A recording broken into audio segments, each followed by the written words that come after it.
మనలో లోపల లోపల కొన్ని భయాలుంటాయి. అవేంటంటే, అమ్మో! ఆ కొండ పక్కన ఒక దెయ్యం ఉందంటేనో, లేపోతే ఆ గల్లీకెళ్తే అక్కడ ఒక బూచోడు ఉంటాడంటేనే ఒక క్యూరియాసిటీ క్రియేట్ అవుద్ది మనలో. అలాంటి క్యూరియాసిటీ క్రియేట్ అయ్యే సినిమాలు అప్పుడప్పుడు వస్తుంటాయి హారర్ సినిమాల రూపంలో, థ్రిల్లర్స్ రూపంలో.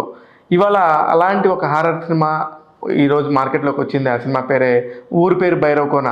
హీరో సందీప్ కిషన్ చాలా కాలం తర్వాత ఒక మంచి సినిమాతో తెర మీదకొచ్చాడని చెప్పుకోవాలి ఖచ్చితంగా. ఎందుకంటే ఈ సినిమా కథ విషయానికొస్తే ఒక ఫైట్ మాస్టర్‌గా స్టంట్స్ చేసే ఒక డూప్ హీరోగా చేసే ఒకతను దొంగతనాలకు ఎందుకు అలవాటు పడ్డాడు? ఎందుకు దొంగతనం చేయాల్సొచ్చిందనేది ఈ సినిమాలోని ఒక మెయిన్ కాంటెంట్. దాని నుంచి అసలకి సబ్‌ప్లాట్ లాగా ఒక ఊర్లోకెళ్తారు. ఒక భైరవ కోన అనే ఒక దానిలోకి అందులోకి వెళ్ళటమే దాన్ని బయటకొచ్చిన వాళ్ళు ఎవరైతే మాత్రం ఉండరు. అలాంటి దానిలో నుంచి వీళ్ళ సందీప్ కిషన్ ఎలా బయటకొచ్చాడు? సందీప్ కిషన్ అండ్ టీము ఎలా చేశారనేదే ఈ సినిమాకి సంబంధించిన విషయాలు. ఈ సినిమా ఫస్ట్ ఆఫ్ ఆల్ నేను చెప్పాలనుకుంది నాకు బాగా నచ్చింది దర్శకుడి సినిమా ఇది. ఒక దర్శకుడి సినిమాని కొన్ని సినిమాలను మాత్రమే అనగలం. అలాంటి ఒక వెర్సాలిటీ ఉన్న చాలా చాలా క్యారెక్టర్స్‌తోని ఒక కొత్త కోణంలోకి ఎక్కడికో తీసుకెళ్తాడు డైరెక్టర్. అలా తీసుకెళ్ళిన సినిమానే 'భైరవకోన'. నాకు చాలా గొప్పగా అనిపించింది విఏ ఆనంద్ టేకింగ్ గానీ, విఏ ఆనంద్ కథ గానీ, ఆయన తీసుకునే విధానం గానీ చాలా బాగుంటాయి ఆయన సినిమాలు కూడా గతంలో కూడా పోల్చుకుంటే.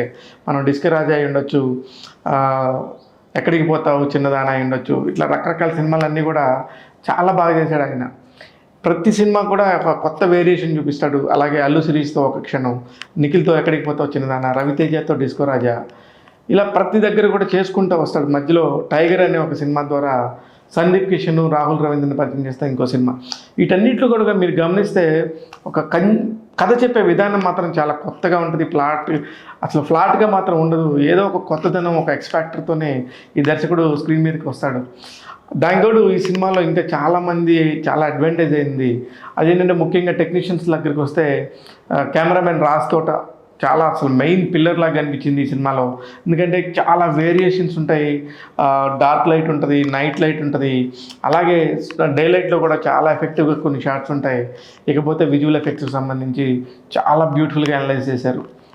ఇప్పుడు చాలా కాలం నుంచి ఇలాంటి సినిమాలు వస్తా ఉన్నా కూడా అక్కడక్కడ మనం ఒక్కొక్క సీన్ చూస్తాము. ఈ సినిమాలో చాలా సీన్లలో డీఐ కానీ, వీఎఫ్ఎక్స్ కానీ వర్క్ చాలా బాగుండిందని చెప్పాలి.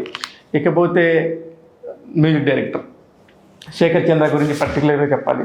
ఇందులో పాటలు కూడా చాలా బాగున్నాయి. అందులో ప్లేస్మెంట్స్ కొంచెం సరిగ్గా కుదరలేదు కానీ నిజంగా పాటలు అయితే కనుక చాలా బాగున్నాయి. ఒక పాట అయితే రామ్ మిరియాల పాడాడు, చాలా బాగుంది. ఇంకోటి శ్రీరామ్ కూడా చాలా పర్ఫెక్ట్గా కుదిరినాయి అవి. వాళ్ళ టోన్కి సంబంధించి కానీ అంతా కూడా చాలా బాగా అనిపించింది. ఇకపోతే ఈ సినిమాలో ఎవరెవరు ఎలా యాక్ట్ చేశారు, ఎంత బాగా యాక్ట్ చేశారు అనేది మాత్రం ఖచ్చితంగా మాట్లాడుకోవాలి. ఎందుకంటే సందీప్ కిషన్ చాలా కాలం తర్వాత నిజంగా ఫస్ట్ షాట్లో నుంచి కూడా ఒక సందీప్ కిషన్ ఇంట్రొడక్షన్ షాట్ ఒకటి ఉంటుంది. అది చాలా బాగుండింది. ఆ ఎపిసోడ్ ఒకటి, అలాగే ప్రీ ఇంటర్వ్యూల ముందు ఒక షాట్ వస్తుంది, అదొకటి. నెక్స్ట్ వచ్చేసి ప్రీ క్లైమాక్స్ ముందు ఒకటి వస్తుంది. ఇలాగా కొన్ని షాట్స్ అయితే నిజంగా ఎంత బాగా వర్క్ చేస్తేనో కానీ అవి పండగ అన్నట్టుగా ఉండింది. అలాగా చాలా ఈ సినిమాలో హీరోయిన్స్ విషయానికి వస్తే కానీ కావ్య తాపర్ కానీ, అయితే వర్ష బొల్లమ్మ క్యారెక్టర్ కానీ చాలా క్రూషియల్ రోల్స్ ప్లే చేశాయి. ఇకపోతే ప్రత్యేకంగా చెప్పుకోవాల్సిన పాత్రలు కొన్ని ఉన్నాయి. వెన్నెల కిషోరు, రవిశంకరు, హర్ష చెముడు, వీళ్ళ ముగ్గురు కూడా వన్ ఆఫ్ ది పిల్లర్స్ అనుకోవాలి. ఎందుకంటే వీళ్ళే ఈ కథని మొత్తాన్ని నడిపించిన దానిలో మెయిన్ పిల్లర్స్. విచిత్రం ఏంటంటే వెన్నెల కిషోర్ కొడుకు రవిశంకర్ అనేది మనం మామూలుగా ఊహించుకోవడానికి ఎలా ఉంటుందో మీరు ఒకసారి ఆలోచించండి. దానికి నిజంగా కూడా దర్శకుడు చెప్పిన విధానం చాలా బాగుండింది. బాగా కన్విక్షన్గా చెప్పాడు. అతను చెప్పాలనుకున్న విషయాన్ని చాలా కరెక్ట్గా చెప్పాడు. అలాగే హర్ష జముడు ఒక నిజమైన ఫ్రెండ్ క్యారెక్టర్లో సందీప్ కిషన్ పక్కనెమ్మటే ఉంటాడు. చాలా సినిమాలు కూడా మధ్యలో ఈ సినిమా చూస్తున్నప్పుడు పలానా సినిమాలో ఈ సీన్ ఉండిందా అట్లా అనిపిస్తే కానీ ఎక్కడ కూడా ఏ పోలిక లేదు. ఈ సినిమాలో పాజిటివ్స్ విషయానికి వస్తే కనుక నేను చెప్పినట్టుగా ఇంట్రడక్షన్ సీను, అలాగే వర్ష బొల్లమ్మ కొన్ని క్యారెక్టర్స్ దగ్గర చేసినప్పుడు క్లైమాక్స్లో వర్ష బొల్లమ్మ ఎప్పుడైతే మిస్ అయిపోతుందో ఆ సీన్ ఒకటి ఉండింది. అక్కడి నుంచి సందీప్ కిషను ఒక డూప్ సీన్ లాగా చేస్తూ ఉంటాడు. ఇట్లాంటి అనేక సీన్లు ఉన్నాయి. ఎప్పుడైతే భైరవ కోన లోపలికి వెళ్ళారో అక్కడ కొన్ని సీన్స్ చాలా బాగున్నాయి. ఇలాగ చాలా సీన్స్ కూడా చాలా అద్భుతంగా తెరకెక్కించారు. ఇది 100% డైరెక్టరల్ ఫిల్మ్. ఒక డైరెక్టర్ దగ్గర విషయం ఉంటే కనుక ఎంత బాగా తీయచ్చు అనేది మళ్ళీ మళ్ళీ ప్రూవ్ చేస్తున్నారు తెలుగు సినిమా డైరెక్టర్లు. అందులో విఏ ఆనంద్ కూడా చాలా ప్రత్యేకమైన డైరెక్టర్ అని చెప్పి ఖచ్చితంగా చెప్పుకోవాలి. మైనస్ల విషయానికి వస్తే ఫస్ట్ హాఫ్ చాలా కొంచెం స్లోగానే అనిపించింది. మధ్య మధ్యలో అబ్బా ఇంకేంటి ఇంకా ఇంటర్వ్యూలు ఎప్పుడు అవుతుంది అన్న ఒక ఫీలింగ్ అయితే ఖచ్చితంగా కలుగుతుంది. సెకండ్ హాఫ్లోకి ఎప్పుడైతే మనం కథలోకి ఇంట్రెస్టింగ్గా వెళ్ళిపోతామో, ఎప్పుడైతే మనం భైరవ కోన అనే ఒక ఫీలింగ్ క్లియర్ చేసుకుంటామో second half is very perfect.